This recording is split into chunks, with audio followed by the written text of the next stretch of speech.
Hello there, greetings from Switzerland. It has been a crazy few days, and I live here now in the Swiss Alps in a village called Altdorf. So let's do another house tour. This is the floor plan here. It's pretty new construction, and I'm really happy with how well thought out everything is. We're starting here at my front door. I'm not going to show you my key, and you shouldn't post pictures of your keys either. A photo is enough to make a copy of most keys. But my key works for my door here, as well as for the building, and even for my mailbox. So I just literally have one key. I have a nice geometric shoe rug that I have planned to put here. It's a really outdoorsy culture here, so you gotta assume muddy boots and little stones stuck in your shoes.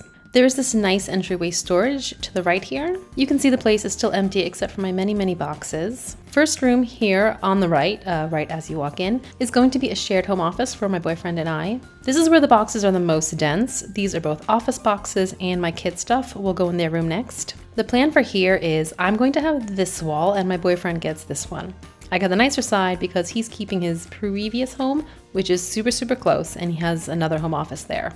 Out the window, you can see a playground for our building. All the kids playing outside really pushed me to choose this village over a bigger city. The original plan was to move to Lucerne, which isn't a huge city, but it's the biggest city in central Switzerland. Here we are 30 minutes from there and just over an hour from Zurich. All buildings need to have a playground like ours. There are so many all around, and a lot of them are really cool. Another thing, small thing, but still, that warmed me to Switzerland. I'll backtrack to that bathroom in a second, but first my kids' room. They're going to share still. That is how it was in the old apartment, and they want to stay that way. But you can see we are in heavy furniture construction here. That's why we didn't put boxes in this room, so we could have space for assembling furniture. I brought a lot of stuff from Rome, but not furniture, so I can't unpack boxes until we get our new furniture. The layout of this room is identical to the office, and one thing I really like about it is that there is enough space behind the door to actually use this wall space. So we're doing a full wall wardrobe. In most of Europe, we use wardrobe furniture rather than built-in closets. These are packs from IKEA. I might do a separate video just on this room. A lot of thought has gone into every detail. Once these are done, I can empty half the boxes from the office into here and switch focus to that room. The plan for the rest of the kids' room is bunk beds here and 2 desks there. There is some concern that the bunk beds will cover the light switch. We assembled the bottom bunk largely to see if it would. I think we're good, but still a possibility that the bunk beds would go on that wall and then 1 desk there and 1 desk here, but we'll see. My daughters asked for a princess theme, and I am all in on that. I'm really excited to see this room come together. So let's backtrack to that first bathroom. This one has a shower and is pretty spacious. The exhaust fan is automatic, I like that. Definitely need a little life in here, but this room is lower priority, except maybe some under sink storage and some suction shelves because I need more room for shampoo than that little guy there. Oh, one thing I kind of skipped. These hallway light switches with the little light all control all the hall lights for the entire hallway from the front door to the end. We might put a bench there where it's wider for putting shoes on. Continuing down, the next room is the laundry room, aka the cat's room, aka recycling room, aka just all storage needs. We are renting these laundry machines as an add-on for renting the apartment. A bunch of my American friends joked about not being able to do laundry on Sundays in Switzerland, but my Swiss boyfriend assures me that we can, and in fact we did laundry for the first time this morning and the machines are super quiet. Though we didn't do any hammering or constructing furniture on Sunday, a lot of stores are closed on Sundays still in Switzerland. It is definitely a thing. Next, I guess, is the main bathroom. This one is really big, and here we have a tub opposed to the first bathroom which had a shower, and there is a double sink. That piece of furniture is the one piece that I brought with me from Rome. At first, I said let's put it here because, for one, I use it for makeup and jewelry, so the bathroom made sense. And 2, we're planning a more contemporary style for the apartment, so I thought here it would sort of be hidden away. In general, I really like old antique furniture, but my boyfriend doesn't. And I also believe in matching the style of the furnishings with the style of the architecture in this place. Like, well, look at it. But everyone who helped us move was like outraged at the idea of having this here where the humidity would eventually destroy it. So now we're trying to figure out where else it might work.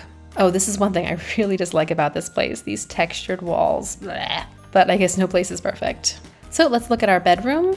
This is my boyfriend's existing bedroom furniture that he had moved here for us. This way we have one less big expense as we're having all the other big moving and furniture expenses. My flight was delayed, so I wasn't actually here when they unloaded the boxes, but he had the forethought to not put any boxes in here, so the bedroom is a bit of a sanctuary. All right, next up is the real jewel of the apartment. We have this beautiful, huge living room. I'm glad it's so big and so empty, so we're not tripping over all my boxes. I could hardly walk around my Rome apartment when the boxes were there. The boxes are mostly organized. Here are the bedroom boxes. In the middle, we've built up a sort of cardboard mock-up of where we think we want the future couch to be. Kitchen boxes on the far wall, living room boxes here to the side. The TV will be on this big wall with the couch facing it. I want an L-shaped couch and a chair to round out the TV area and a rug to really zone it off. But I'm second guessing the chair. I really want to keep the open feeling that I get now when walking into this room, so maybe I don't want it too zoned off. The dining table will be where it is now. I'm thinking a kid area with a low table in that corner. Definitely something on this wall, still to be determined, and I have to show off the view. A view has never been a priority for me when house hunting, but I do enjoy it, and I like seeing how other people react to it. So next up on our tour will be the kitchen. Everything was pretty clean, but yesterday I did my own deep clean, and we're starting to think about layout organization. I've been putting painter's tape to label where we want things. That will be useful as we get used to a new kitchen, but it's also useful now of planning it out. Some things it's really obvious where they should go, like this cabinet here. I don't know what else I could do here besides spices. A lot of the drawers have built-in organizers, but we can move them to other drawers of the same size. But anyway, I know that I want plates and silverware here by the end of the kitchen, closer to the table. This is the refrigerator, oven/steamer. This feels like it was just made to be a food pantry. Definitely pots and pans here in these big drawers under the stove. Same beautiful view here over the sink. Under the sink is garbage. So this one to the side, I think maybe dish towels and kitchen cleaning stuff. Other cleaning stuff I think will be in the laundry room, or maybe it'll all end up here if there's more room here than there. It'll get more clear as we keep unpacking. And then I can move these labels around and not get myself confused. I think a coffee bar situation would be really cute here, or a toy kitchen for the kids. We'll have to see whose interests went out. Oh, the balcony. I haven't even thought about this yet. I would like some cooking herbs and lavender, and I'd like some seating.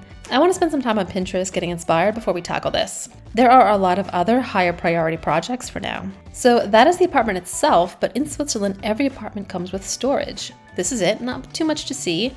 It's much nicer than my Italian cantina. The air is really dry. Speaking of which, there are also drying rooms down here. We do have a machine dryer upstairs. I didn't have one in Italy, but there are also these rooms. There is a dehumidifier we can turn on with a card, and then we pay for the electricity to run it. We came before and the room was in use, but the machine was not even turned on. So it shows you that humidity is not an issue down here.